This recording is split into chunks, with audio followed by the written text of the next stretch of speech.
लोकसभा के आगामी मानसून सत्र में यूसीसी बिल लाया जा सकता है, ये जानकारी निकल कर आ रही है। इस बारे में बातचीत करने के लिए हमारे साथ आम आदमी पार्टी के राष्ट्रीय संगठन महासचिव संदीप पाठक इस वक्त मौजूद हैं। संदीप जी, बड़ी खबर यह है कि यूसीसी बिल लाने की पूरी तैयारी सरकार ने कर ली है। हालांकि आपने समर्थन की बात कही है, तो क्या आप लोग लोकसभा और राज्यसभा दोनों जगह इस बिल को समर्थन देने वाले हैं? देखिए, इसमें दो पक्ष हैं, दो मुद्दे हैं। सबसे पहला तो यूसीसी। तो जैसा कि हमने पहले कहा है कि हम सैद्धांतिक रूप से इसका समर्थन करते हैं। संविधान में भी आर्टिकल 44 में स्पष्ट रूप से ये लिखा हुआ है कि देश में यूसीसी होनी चाहिए। लेकिन हमारा ये मानना है कि चूंकि ये महत्वपूर्ण और संवेदनशील मुद्दा है, इस मुद्दे को सबके साथ बैठकर ही, सहमति बनाकर ही इसको आगे लेकर जाना चाहिए। एक तो रही ये बात। दूसरी बात, भारतीय जनता पार्टी जिस तरीके से चुनावी रैली में इसको लेकर आ रही है, भारतीय जनता पार्टी की सरकार जिस तरीके से इसको चुनावी मुद्दा बना रही है, समस्या यहां पर है। ऐसे देश पर जहां पे विभिन्न जाति, धर्म, समुदाय के लोग रहते हैं, जो लोगों के दिलों से जुड़े हुए मुद्दे हैं, ऐसे मुद्दे पर राजनीति नहीं की जाती। और भारतीय जनता पार्टी का आप इतिहास देखोगे तो इनकी राजनीति ही इसी पर आधारित है। आप सोचिए, नरेंद्र मोदी जी को 9 साल हो गए सरकार चलाते। 9 साल में अगर इनको मुद्दा इंपॉर्टेंट होता तो 9 साल में कर लिए होते। उनके लिए मुद्दा इंपॉर्टेंट नहीं है, मोदी जी के लिए चुनाव इंपॉर्टेंट है। आप सोचो कि जो मुद्दा मंत्रालय में बैठकर, कैबिनेट पे बैठकर डिस्कस होना चाहिए, सभी पक्षों को बैठाकर डिस्कस होना चाहिए, वो मुद्दा भोपाल में, मध्य प्रदेश में चुनावी रैली में किया जा रहा है। इससे स्पष्ट होता है कि ये उनको मुद्दे से कोई लेना देना नहीं है, उनको देश से कोई लेना देना नहीं है, उनको सिर्फ चुनाव से मतलब है। सर, अब वेट एंड वॉच वाली स्थिति में है कि अभी आप देखेंगे कि बिल में क्या चीज़ें रखी गई हैं, तभी आप उसको सपोर्ट करेंगे, या फिर आपने तय कर लिया कि सपोर्ट करना ही है? देखिए, सैद्धांतिक रूप से समर्थन तो हमने बताया है। इसमें कई सारी और चीज़ें हैं, जैसे कि पंजाब में आनंद मैरिज एक्ट है, जैन समाज में कई सारी अलग प्रथाएं हैं, उनके अलग मैरिज एक्ट हैं, ट्राइबल बेल्ट में अलग तरीके से चलता है। आप किसी को छोड़ नहीं सकते इस पे, आप सबको समागम करना पड़ेगा सभी का। इन सभी सेगमेंट्स को, सभी चीज़ों को, सभी कॉन्स्टिट्यूशन में जो सभी सेगमेंट के ज़रूरी मुद्दे लिखे, उन सब को लेकर कंपाउंड करके एक यूनिक तरीका निकालना पड़ेगा। तो ये मुद्दा कोई ऐसे एक दिन बैठ के ऐसे पास कर दो वाला नहीं है। इस मुद्दे में तो बहुत ज़्यादा गंभीरता से बैठना होगा, बहुत ज़्यादा गंभीरता से विचार करना पड़ेगा, सभी को एक साथ इस पे लाना पड़ेगा। तो और रहा सवाल बिल का, तो बिल की निटिग्रिटी तो बिल आने के बाद ही उस पर डिबेट और डिस्कशन हो सकता है। आप ये भी मांग करते हैं कि एक ऑल पार्टी मीटिंग होनी चाहिए इस मुद्दे को लेकर, इससे बिल लाने से पहले? निश्चित रूप से ना सिर्फ ऑल पार्टी मीटिंग, बल्कि सभी समुदाय के रिप्रेजेंटेशन जो है उनके साथ बैठना चाहिए। अगर इसमें समय लगता है, लगने दो साल भर, 1.5 साल, जितना भी समय लगता है, बट तब तक इस पर आपको डेलिब्रेट करना चाहिए जब तक एक सहमति ना बन जाए। इस बार का जो मानसून सत्र होगा सर, वो आपके लिए इसलिए भी खास होगा कि अध्यादेश जिसके खिलाफ आप लड़ाई लड़ रहे हैं उसको भी सदन में लाया जाएगा। तैयारी आपने इस तरीके से की है कि तमाम लोगों से आपने बातचीत की, विपक्ष के नेताओं से। राहुल गांधी कांग्रेस से समय मांगा, वो अब तक मिल नहीं पाया। विपक्षी एकता के मंच में भी दोनों सामने बैठे थे, अरविंद केजरीवाल, राहुल गांधी, तब भी बात नहीं हो पाई। अब आप इसको किस तरीके से ले रहे हैं, क्योंकि समय बहुत नजदीक आ गया जब अध्यादेश सदन में होगा? देखिए, दिल्ली में जो काला अध्यादेश मोदी जी लेकर आए हैं, उसका विरोध करने के लिए हमने सभी राजनीतिक दलों से संपर्क साधा, और मैं धन्यवाद देना चाहता हूं सभी राजनीतिक दलों, ज़्यादातर लोगों ने बड़े प्यार से, बड़े सम्मान के साथ बात सुनी और सबने समर्थन दिया। कांग्रेस पार्टी से भी हमने समर्थन मांगा है। हमने अपना अहंकार छोड़कर, अपनी राजनीतिक मुद्दे छोड़कर कांग्रेस पार्टी से कई बार पब्लिकली समय मांगा है कि भाई हम आपसे मिलेंगे और हमें इस पर समर्थन करिए। क्यों ऐसा कर रहे हैं? क्योंकि ये मुद्दा हमारी राजनीति से संबंधित नहीं है, केजरीवाल जी से संबंधित नहीं है, ये देश से जुड़ा हुआ मुद्दा है। और जब भी देश से जुड़ा हुआ मुद्दा आता है तो सारे राजनीतिक दलों को राजनीतिक इंटरेस्ट से ऊपर उठकर देश हित में निर्णय लिया जाता है। तो हम अपने तरफ से समर्थन मांग रहे हैं। अब ये कांग्रेस पार्टी के पर निर्भर करता है कि वो क्या करेंगे। मेरा ये मानना है कि अगर आप अपने आप को देश की पार्टी मानते हो, अगर आपको देश और राष्ट्र हित सर्वोपरि है, तो इसमें सोचने में 1 सेकंड भी नहीं लगना चाहिए। पर कांग्रेस पार्टी को अपना अहंकार भी छोड़ना पड़ेगा।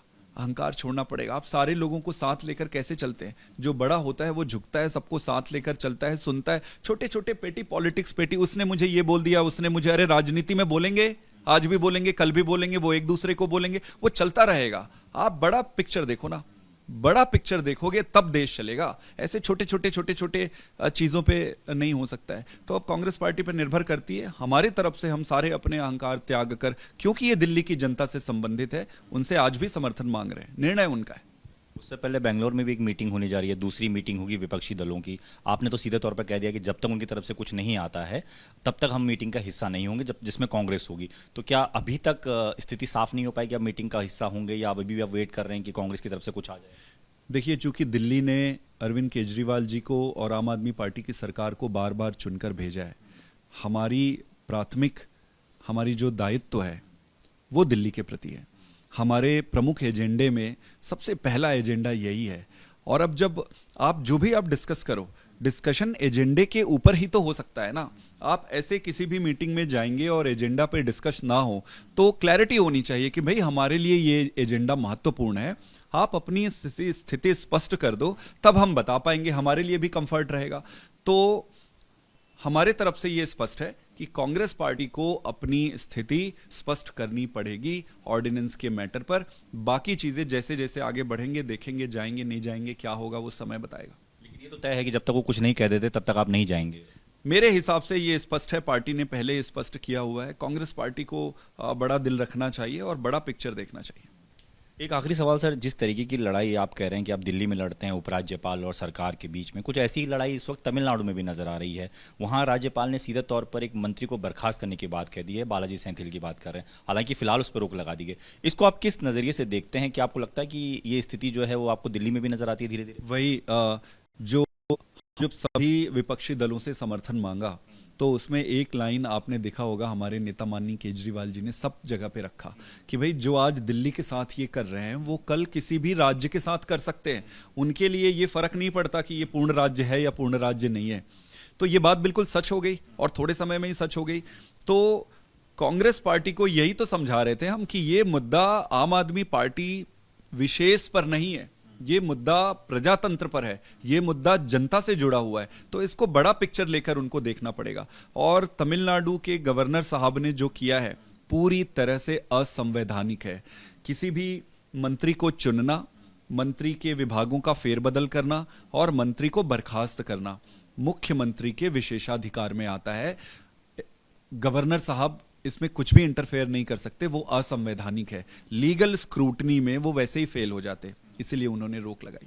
बहुत धन्यवाद सर बातचीत के लिए। तो संदीप पाठक सीधे तौर पर यह कह रहे हैं कि जिस यूसीसी की बात की जा रही है, जब तक उस पर सभी लोगों से बात करके एक ऐसा बिल नहीं तैयार किया जा सकता, जब तक सभी धर्मों का उसमें ध्यान रखा जाए, तब तक उसे लाना बेकार होगा और इस पर तभी चर्चा की जा सकती है। वहीं सीधे तौर पर अध्यादेश को लेकर भी वो ये कह रहे हैं कि इसमें सभी की भलाई है, क्योंकि सभी राज्यों में कैसे इसी तरीके से अध्यादेश लाकर वहां की सरकार के कामकाज को ठप किया जा सकता है, उनकी शक्ति को छीना जा सकता है। इसलिए इस मुद्दे पर सभी को एक साथ आने की जरूरत है। कांग्रेस से भी इसी बात का इंतजार है। कैमरामैन राजेंद्र सिंह के साथ दीपक सिंह रावत, एबीपी न्यूज, दिल्ली।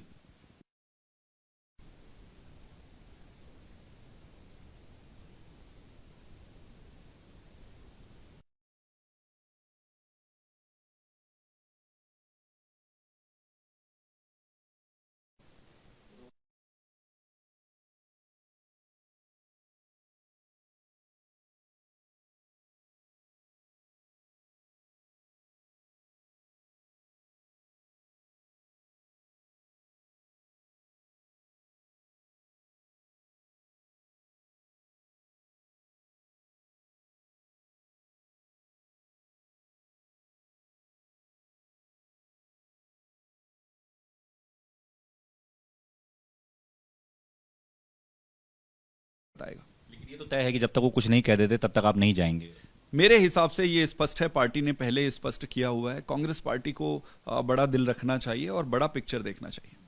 एक आखिरी सवाल सर, जिस तरीके की लड़ाई आप कह रहे हैं कि आप दिल्ली में लड़ते हैं उपराज्यपाल और सरकार के बीच में, कुछ ऐसी ही लड़ाई इस वक्त तमिलनाडु में भी नजर आ रही है। वहां राज्यपाल ने सीधे तौर पर एक मंत्री को बर्खास्त करने की बात कह दी है, बालाजी सेंथिल की बात कर रहे हैं। हालांकि फिलहाल उस पर रोक लगा दी गई। इसको आप किस नजरिए से देखते हैं? कि आपको लगता है कि ये स्थिति जो है वो आपको दिल्ली में भी नजर आती है धीरे धीरे? वही जब सभी विपक्षी दलों से समर्थन मांगा तो उसमें एक लाइन आपने देखा होगा, हमारे नेता माननीय केजरीवाल जी ने सब जगह पे रखा कि भाई जो आज दिल्ली के साथ ये कर रहे हैं वो कल किसी भी राज्य के साथ कर सकते हैं, उनके लिए ये फर्क नहीं पड़ता कि ये पूर्ण राज्य है या पूर्ण राज्य नहीं है।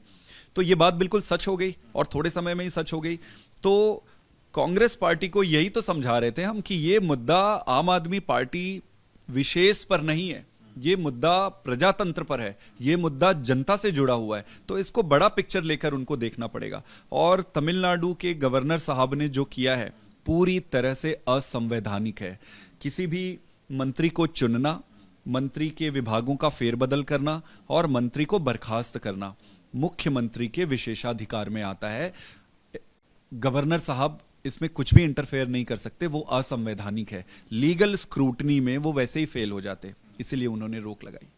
धन्यवाद सर बातचीत के लिए। तो संदीप पाठक सीधे तौर पर यह कह रहे हैं कि जिस यूसीसी की बात की जा रही है, जब तक उस पर सभी लोगों से बात करके एक ऐसा बिल नहीं तैयार किया जा सकता जब तक सभी धर्मों का उसमें ध्यान रखा जाए, तब तक उसे लाना बेकार होगा और इस पर तभी चर्चा की जा सकती है। वहीं सीधे तौर पर अध्यादेश को लेकर भी वो ये कह रहे हैं कि इसमें सभी की भलाई है, क्योंकि सभी राज्यों में कैसे इसी तरीके से अध्यादेश लाकर वहां की सरकार के कामकाज को ठप किया जा सकता है, उनकी शक्ति को छीना जा सकता है। इसलिए इस मुद्दे पर सभी को एक साथ आने की जरूरत है। कांग्रेस से भी इसी बात का इंतजार है। कैमरामैन राजेंद्र सिंह के साथ दीपक सिंह रावत, एबीपी न्यूज, दिल्ली।